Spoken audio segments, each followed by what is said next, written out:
In 1911, a single company decided which stores in America could count their own money. It owned the patents, the salesmen, the repair shops, even the schools that trained the men who sold its bronze machines. 95 cents of every dollar spent on cash registers flowed through one factory in Ohio, and its founder ran it like a fortress.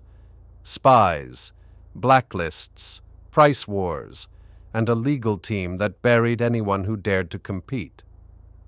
Then a former toy store clerk, a man with no factory and no fortune, noticed something the giant's engineers had stared at for 20 years without seeing. It was small, it was obvious, and within a decade it would crack the most feared sales machine ever built. What he saw is the whole story, and we'll get there. To understand the upset, you must first feel the weight of the incumbent. Its founder had bought a struggling register patent in the 1880s and transformed a clever anti-theft gadget into a national obsession. Before him, shopkeepers were robbed nightly by their own clerks, pennies vanishing into aprons. His machine rang a bell, printed a tape, and locked the drawer, turning honesty into hardware.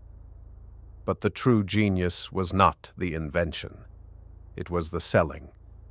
He built the most disciplined sales army the country had ever seen, drilled like soldiers, armed with scripts, and taught to never ever leave a counter without a signed contract. Rivals didn't lose to a better product. They lost to a machine of persuasion that never slept. The founder's methods were breathtaking in their ruthlessness. When a competitor appeared, his men would flood that territory, slashing prices to nothing, spreading rumors that the rival's machines caught fire or jammed at the worst moment. He kept files on every competing salesman, where they lived, whom they called on, what they charged. He opened knockout showrooms next door to rivals, staffed by his sharpest closers, purely to starve the newcomer of oxygen. Some competitors were bought and buried, others were sued into bankruptcy over patents that stretched credibility.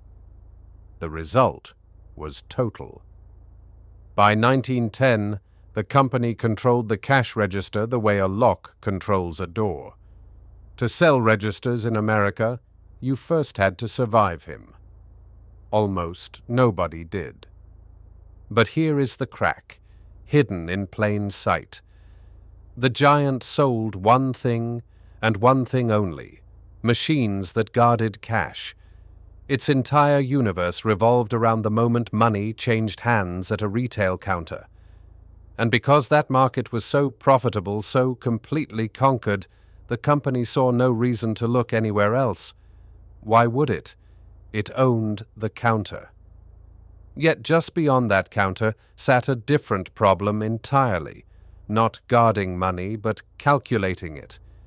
Businesses were drowning in arithmetic. Payrolls, ledgers, freight bills, insurance tables, thousands of sums added by hand under gaslight, wrong more often than anyone admitted. The Register King glanced at that world, shrugged, and turned back to his fortress. That shrug was the opening. The upstart came from outside the priesthood. He had drifted through jobs, a clerk in a toy shop, a stint selling insurance, and he understood something the engineers did not. He understood the customer's exhaustion. He had watched bookkeepers weep over columns that wouldn't reconcile, clerks fired for honest mistakes, entire firms distrusting their own numbers. There existed crude adding machines, clumsy iron things that could sum a column, but they were unreliable, unloved, and unsold. Nobody had married the machine to the salesmanship. The upstart looked at the register giant's terrifying sales army and had a heretical thought. What if that exact same selling genius were pointed at addition instead of theft? The machine wasn't the answer. The method was repurposed for a market the giant had ignored. So, he did the unthinkable. He went straight to the register company's own veterans, the trained closers, the drilled disciplines, and he recruited them. Men who had learned their craft inside the fortress now carried a different machine to a different problem. He couldn't out-manufacture the giant, so he stole its true weapon, the science of the sale. He taught his men to demonstrate, to let the bookkeeper feel the relief of a column that added itself, to sell not a device but a knight's peace of mind. And crucially, he aimed at a market the giant had declared beneath its notice. There was no price war waiting for him there, no knockout showroom, no spies. He built his beachhead in the blind spot. The insight worth pausing on is this: the giant was not defeated by a better register. It was never beaten at its own game at all. It was outflanked by someone who refused to play that game. The most dangerous thing about total dominance is that it teaches you to see only your own board. The register king had mapped every threat that looked like a register, and was blind to a threat shaped like a ledger. Monopolies rarely die from a frontal assault. They die from an adjacent one, from a market they were too successful to bother conquering. The upstart's genius was not invention or capital. It was direction. He simply looked where the giant had stopped looking. The adding machine spread quietly at first, then relentlessly. Banks bought them. Railroads bought them. Insurance houses, factories, government offices, anyone who added numbers all day and hated it. Each machine sold pulled a firm into the upstart's orbit, and each satisfied bookkeeper became an unpaid salesman, telling the next office how the columns now balanced themselves. The company grew a service network, a repair army, a training school of its own. Mirror images of the fortress it had learned from, now built around a different need.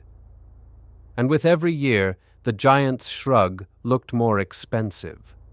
The market it had waved away was quietly growing larger and faster than the one it had spent 30 years perfecting. The Register King, meanwhile, was distracted by a different reckoning.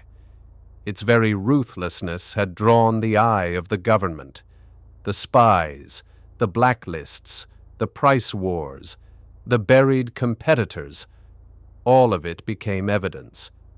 Antitrust prosecutors moved in, and the founder and his top men faced trial for the tactics that had built the empire.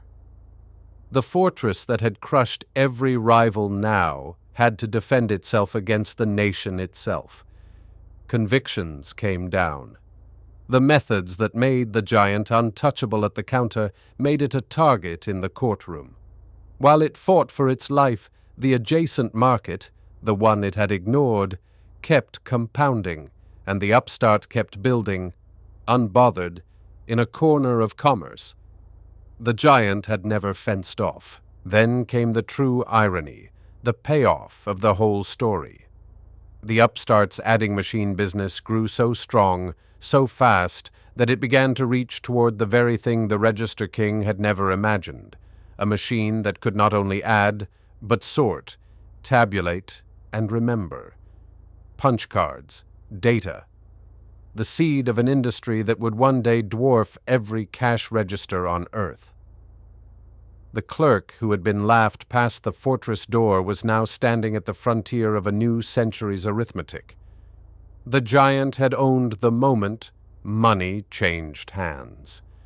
The upstart had claimed everything that happened to the numbers afterward, a far larger, far more permanent territory. He hadn't stormed the castle. He had bought the entire countryside around it. The Register Company survived, chastened and reformed, its worst tactics outlawed, its founder's reputation permanently stained by the antitrust verdict. It remained a real business for decades, but it never again held the world in its grip because the world had moved to a counter it never learned to sell at. The upstart's firm, born in the blind spot, grew into one of the defining corporations of the modern age, and the men it trained, the disciplines it borrowed, would seed still more empires. The toy store clerk had proved a law that every dominant company forgets. Your greatest strength becomes a cage the moment you mistake it for the whole world. He never fought the giant. He simply outgrew the box the giant lived in.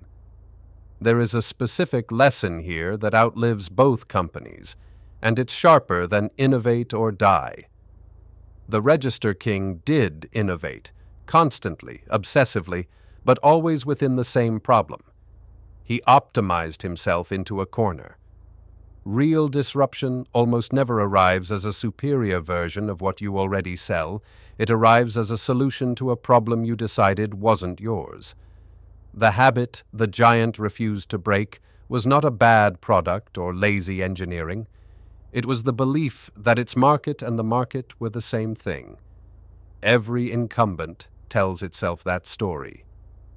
The upstart wins by noticing the sentence the giant can no longer hear itself saying, "This is all there is," because it never is.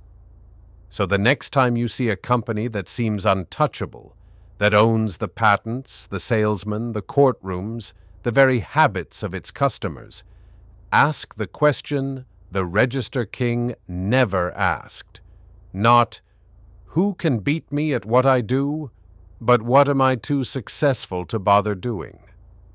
That empty space, the market a giant dismisses as beneath it, is where the next giant is quietly being built by someone with nothing to lose and clear eyes. The clerk saw it. The king couldn't. And that gap between them decided everything. The most valuable real estate in business is the ground the leader refuses to look at. If this story of the blind spot that toppled a fortress gripped you, you're exactly who this channel is built for. Every week, Magnates and Monopolies traces another empire from its ruthless rise to its unraveling. The coups, the corners, the quiet upstarts who saw what the titans couldn't. Subscribe now and turn on notifications so you never miss the next deep dive into how fortunes are built, weaponized, and undone. There are dozens more of these stories waiting, each one hiding a lesson the powerful learned too late. Hit that subscribe button, and let's go find the next giant with a blind spot. Together. The next empire is already cracking somewhere. Stay with us, and we'll show you exactly where.